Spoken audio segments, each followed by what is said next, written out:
fun. We've got a great guest coming up here in just a few moments here on our big broadcast.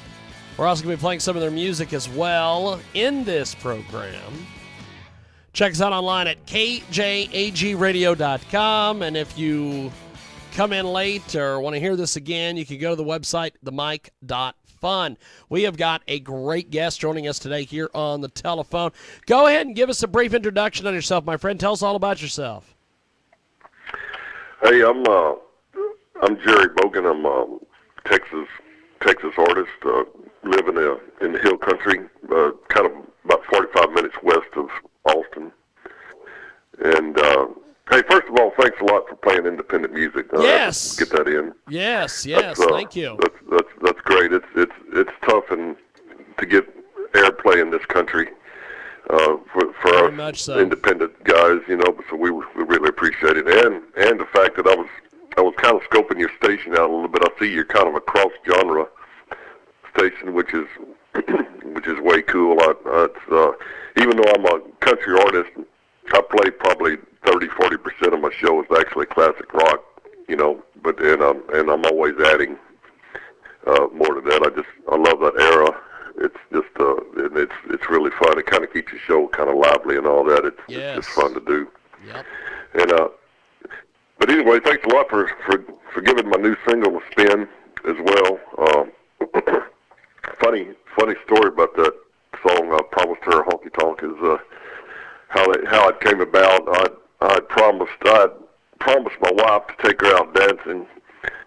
This was before COVID hit, and a few years back, and I'd promised her, and then something else came up, how it is, and then something else came up so I was trying to kind of wiggle out of that date. I was trying to get out of it, and she got a little bit miffed at me, and she goes, you promised me a honky tonk, and then I said, hey, babe, that's a good country song right there. We got to write that. So we actually sat down, and she helped me write it, and so about it, so I was actually getting ready to record a few months ago. I was getting ready to record a different song.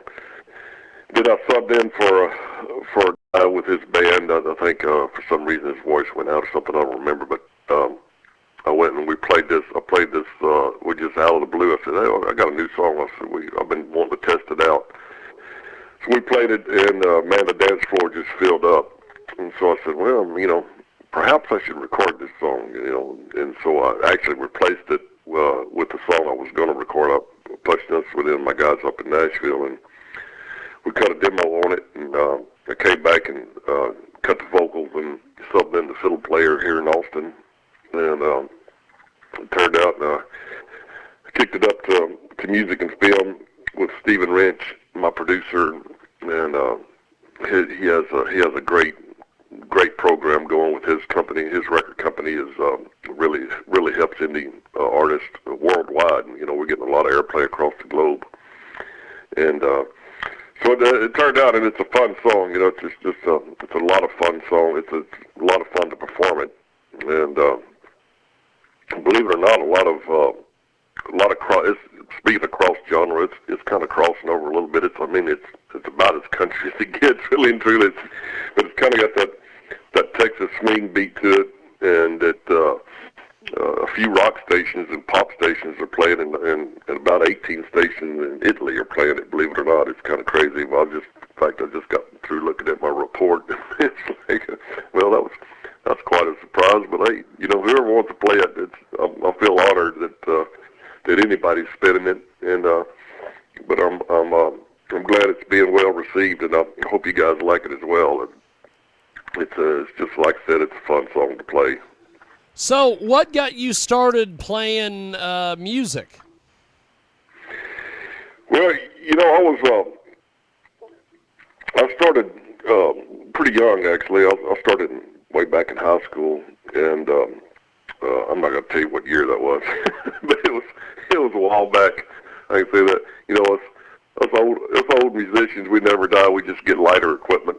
But I started, and then I played here and there, a little band here and a little band there, and this and that. And then I kind of got into production, and I produced shows and kind of stepped up. I was started off as a stagehand, then I went up to stage manager, and then eventually production manager in various places. And then I was during that time I was also performing as much as I could, and I started doing a lot of sub work. A little secret out there, if you guys want to stay busy, any musician that's struggling out there, get a bass rig. I mean, if you're you don't even have to be good, just be decent. A decent bass player, it seems like, is always in demand in any city, in any country, any part of the country. And between that, and I also do sing an acoustic act, and here in the Texas Hill Country, there's a lot of wineries and breweries and restaurants that really like to play, just to hire like a single or a duo to come in and provide a little bit of background music or entertainment such as that, so you can really stay busy between that and thumping a little bass and singing that, and then you kind of get around, get to know everybody, and pretty soon they call you if something they can't get to. You go in. Seems like I do more sub work than I do my own bookings, but hey, whatever works. It's pretty easy to stay busy, but if you have a multiple approach at it, kind of like that. But really and truly, my passion is writing. I love to write, and I kind of have a joke that I only started singing because I couldn't get anybody else to sing my stuff, so I kind of started doing it. But it's it all works out. It's all part of it. Everything, the live performances, the radio push, and all of that. I'm really bad about not staying up on my Facebook page. I guess I'm gonna have to hire somebody to do that eventually. But I need. It's all connected these days, even more than ever. But it's a lot of fun. It's all about passion, really. It's people you perform with. If they have equal passion about music, I mean, you know it right away, actually, and you can tell if it's going to be a fun night, or if you're. I'll be truthful with you. I've sat in with bands before that everybody was more into drinking than actual music, and so I said, hey, I won't be back with you guys. But then I played with other guys that may not be quite as good as others that I played with, but they have the passion, and it turns out to be a fun night, and the crowd really picks up on that. It's really more about the love of music is when it boils down to. You can do all the fluff you want to do. You can do tons and tons of advertising and tons of. You can be on Facebook every day, but at the end of the day, it's do you really love it? And it comes out in the music, and I think everybody picks up on it. And so that's kind of my take on it. That's through my years of experiences. I can tell some of my favorite bands that I've worked with, like I said, have just been guys that go out and they just knock it down because they love doing it, And that's what it really boils down to at the end of the day. That's my take on it, for whatever it's worth. We've got Jerry Bogan with us today. He joins us live. He's a country music musician, and he is fantastic. And he is got a brand new track. I promised her a honky tonk. We're going to play that here in a few moments. And it is streaming right now on Country Music Hub about every 20 minutes or so. We're playing that over there. So Jerry, this track, tell us a little bit about just some of the themes and some of the different things you cover in this song. Well, one thing I'd like to talk about is the mix. When I mix my songs, and particularly this one, is that I keep it really raw.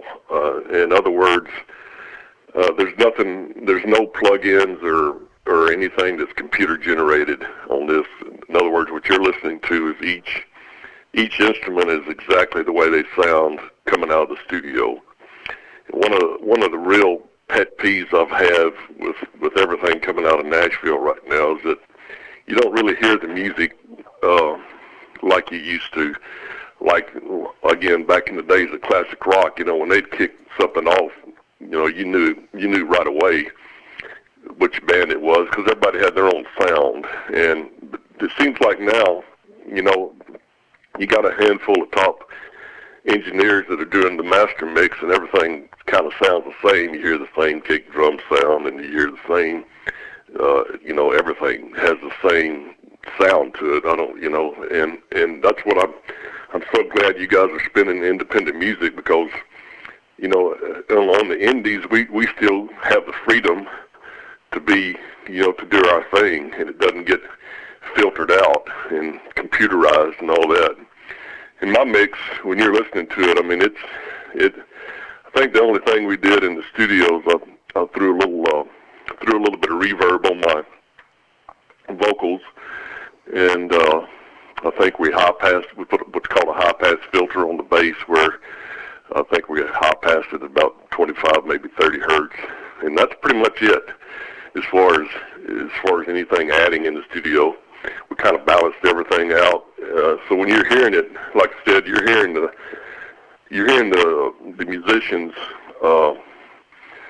do their thing, and you're hearing exactly the way they sound. And I give them a lot of freedom. Also, I write my own charts, and when I send it to my guys, that's those players are coming out of Beard Music Group out of Nashville. They're really good. And what's great about it is they have a situation where you can just zoom in, so you don't even have to travel there. Just make a demo and write your charts. If you take people that write number charts, if not, they'll write them for you. But so I just kind of write my charts, and I say, okay, I want the fiddle here, and I want the steel guitar here, and I want to. Sometimes I get a little. Sometimes I used to color code it a little bit, but they'd laugh at me, so I don't do that anymore. So those guys are top-notch players, so they don't really need color-coded charts, So I got tired of those guys laughing at me. So anyway, but I still, I'd like to have piano right here. I mean, it's a honky-tonk, so I had to have honky-tonk piano in it, of course. And this is kind of where I wanted. I kind of give them just a rough outline, and then I let those guys run with their creativity. I don't take much away from them. I want them to kind of, and it works out so well because those guys put in some top licks. And I don't. And another thing is I like to keep my vocals. I don't like vocals way up front in your face. It seems like to me when another thing, my little pet peeve is this. It seems like a lot of these mixes, all you hear is vocals and kick drum anymore. It's like all up in your face. So I don't want you to be able to hear everything. When the piano's playing, I want to hear that, and the steel and lead guitar. And, I just have some great players on it, and I just wanted to feature those guys. I mean, they're so good. And so anyway, that's kind of why I like to have the mix. I like to have the vocals, down in the music as just one part of the instrument as opposed to the modern day that they mix it. In other words, I like it kind of mixed like the days of the old classic rock stuff. I love the way that they did things and the way they mixed it, and I kind of have a throwback to that, and I hope it's working. It seems to be, and I've had a lot of comments on that. As a matter of fact, people that contact us, and we love the way that the mix is put together. And to me, that's just one of the things that's been taken away from modern music is that I want to hear the musicians. I don't want to hear what some finishing engineer, some mastering engineer. I don't want to hear his take on it. I want to hear what the musicians and how they played it. And that's kind of the only pet peeve. Everything else, we just rock right along. Play as many gigs as we can, get out there and get after it. We've got Jerry Bogan with us today. He joins us live here on our big broadcast, and you can hear his track on the Country Music Hub about every 20 minutes or so. And so you have got a great following. First of all, your voice is fantastic. If Oh man, thanks a lot. you have a future in voiceover work if you if you make the right connections with people, because you could do commercials, you could do all sorts of crap. No, man, I hadn't even thought about that, but thanks a lot. Appreciate it. Yeah. Just amazing stuff. Why have you always played country and never tried to do anything else musically? Well, actually, I cut some songs a few years ago with Stephen Wrench out of Music and Film, and he had written a batch of songs that he actually had wanted me to sing, and some of them were kind of more on the rock side, and some of them were some ballads that really didn't necessarily fit into the country genre per se. In fact, we released a song in 2016 called "Let It Rain," and it crossed over quite a bit. And I've got some other stuff on there that it was kind of strange because most of the tunes that I had recorded in that particular time, I actually hadn't even heard till maybe a day or two before. And if we were walking into the Oasis studio in Nashville, I was walking in with Steven, and the first thing you see is a gold record with Leonard Skinner, and it says produced by Stephen Wrench. And okay, you're like, alrighty then, and this is the man that's standing right next to me. And so we walk in, and then come to find out that George Strait actually owns the studio. And I was, within a few, before I knew it, it seemed like this was all a whirlwind kind of a deal. It's like one day I'm in Texas, and then the next day I'm sitting in Nashville and actually standing in the booth where George Strait recorded most of his hits. And I've got 5 or 6 of the greatest players in Nashville and out there in the studio, and Stephen Wrench is who was actually the manager of Leonard Skinner for a number of years, and is my producer. And it's like, yeah, if you want to know what pressure is and sweating bullets, yeah. And I got to record songs I haven't even heard, but maybe one time. I said, okay, this is gonna be fun. Yeah.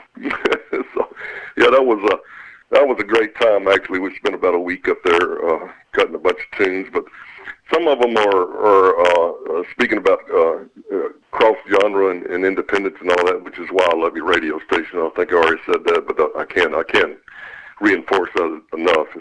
That's just great. And like I said, I'm kind of starting to get a little bit more rockish. I've got a song out that we recorded called "The Blues Live Here." We might release it next year. It's kind of a rocky bluish. It kind of has a bit of a blues beat, but not too much. It's kind of a rockish beat, but again not too much, and kind of a country beat. It's going to be it's going to be a big crossover. We're going to test it probably first part of next year, and then I've got another ballad song that I'd really like to cut out. It's a song called "Can I Feel You Love Me?" I mean, can you feel you? I can feel you love me, or something like that. Can't remember the exact name of it, but it's just a beautiful song. Stephen Wrench actually wrote it, and we cut it, and it's just a gorgeous song, and probably going to test it. We might even test it on Christmas. It's just a beautiful love song, and so I've got some other stuff I'm trying to expand. I mean, I can play the Merle Haggard songs, all night long, because it's what I grew up on, and all that, and a whole bunch of George Strait. But I am vocally trying to expand, always trying to push myself to the next level. But I'll tell you something, man. Some of that rock stuff hard to, it's kind of tough to sing. It takes a lot of energy, and it takes a lot of air. And so I kind of have to pace myself on that. I can do about 3 in a row, and then, because I'm not as young as I used to be. I I really can't rock all night anymore, but I can rock half the night if I get my afternoon nap in. You know what I'm saying? That's awesome. That's awesome. So, Yeah. so what's been the response to your music? You know, we're doing really well. In fact, they just sent me a list of all the countries that it's being played in. It's pretty much being played out all over the world right now. This particular song, so it's getting a lot, and it's really amazing.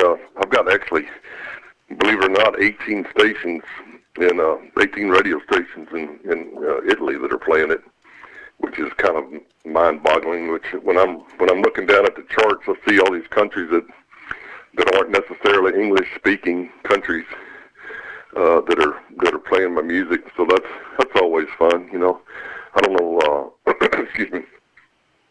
I don't know how they do that, but you know they do. So it's a lot of fun. Get a lot of airplay down in Australia and New Zealand. We were hoping to tour down there actually in the near future, but unfortunately they're starting to shut the countries down again. New Zealand and Australia, excuse me, are starting to shut down again because of COVID. So we're going to have to scratch that. And but you know, a European tour is not necessarily out of the question. Probably none of that's going to happen until next year. We're going to kind of see what this COVID thing is. Hopefully it'll start with everybody start getting a handle on it, and because it's not necessarily. I mean, it's not necessarily for me, but a lot of these countries and a lot of these clubs, you know, they're real stickler that my wife says I'm too ornery to get sick, but you know, other than that, but she's probably closer to the truth than I like to admit. But you know, but I don't want other band members or I don't want to get over there and get stuck. So I mean, there's a lot of things to think about, and then you have to think, well, you know, is anybody going to show up, or is everybody too afraid to to get it? So many factors that go in, and you know, COVID really hit the music business really tough. I guess you know that as well as anybody. But you know, it's just we went from playing 4 or 5 shows a week to nothing, you know, last year. So that's kind of tough. You know, it was tough on everybody, and we really just now getting back to rolling, and then you know, here we go again with this new wave. So kind of have to play that by ear and kind of see how it goes. Probably won't be really doing anything major till probably next year, and I think everybody's kind of on a wait and see kind of deal, you know. But I can play these small gigs left and right, so that ought to keep me keep me in groceries. So, but getting back to your original question, as far as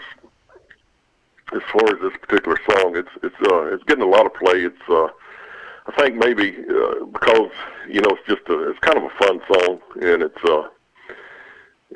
will fill up a dance floor. I'm telling you that, man. That's why I cut it more than anything else. And it's kind of a catchy little tune. I like the beat. I like the way it came out. And it's funny. It went from not being even on the list of songs that we would record to the first one we released on this last batch of recordings. So it was kind of the dark horse kind of moved up. So it's I'm real happy with it. I'm really excited the way it came out, and I like listening to it just because I like listening to the players that are on it.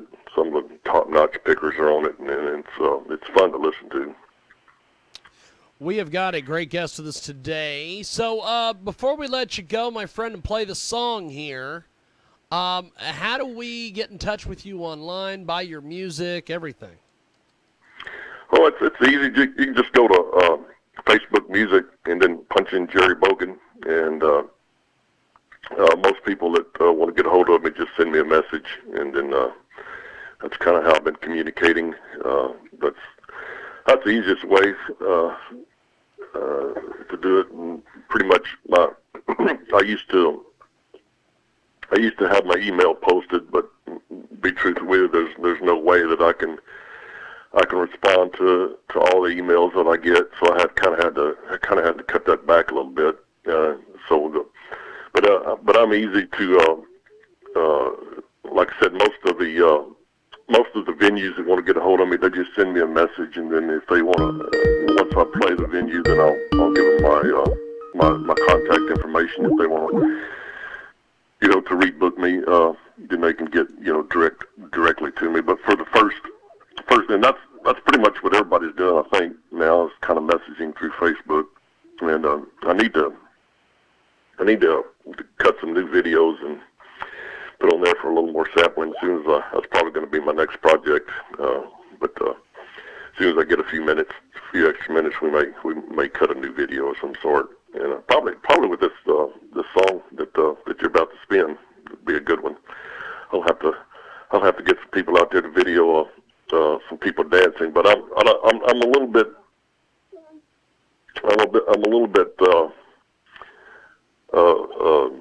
leery of videos too. I'm kind of on the fence about videos. In one way, I kind of like them, and the other way, I don't want to take somebody else's, creativity out of their mind. I think when you listen to a song, you kind of create your own video in your mind, and I don't want to.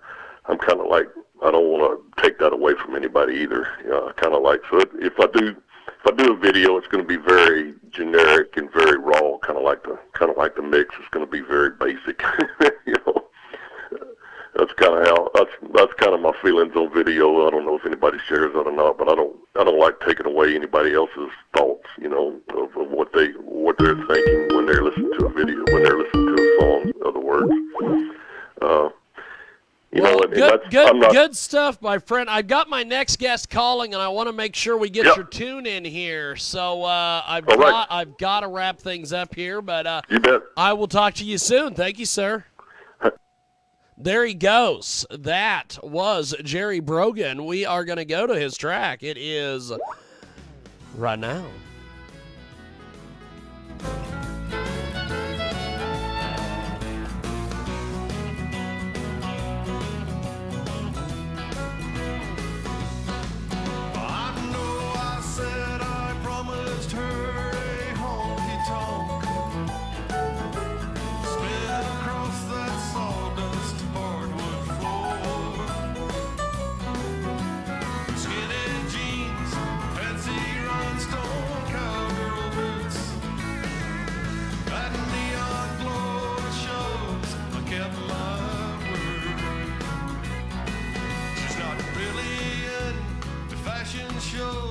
Shopping sprees, more into friends and drinks that wait across the street.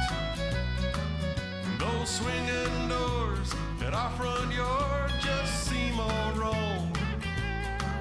I moved ahead 'cause I promised her a honky-tonk. I know I said I promised her a honky-tonk. That sawdust hardwood floor, skinny jeans, fancy rhinestone cowgirl boots, like neon glow, it shows I kept my word.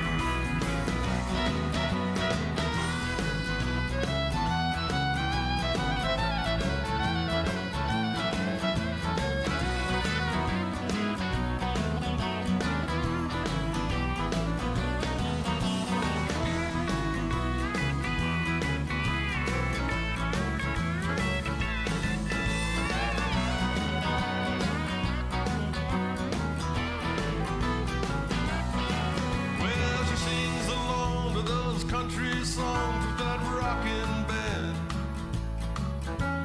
drops the jaw and turns the head of every man,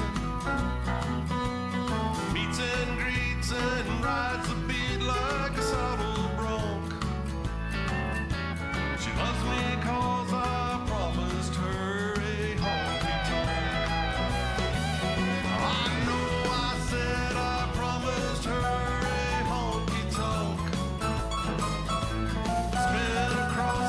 sawdust hardwood floor, skinny jeans,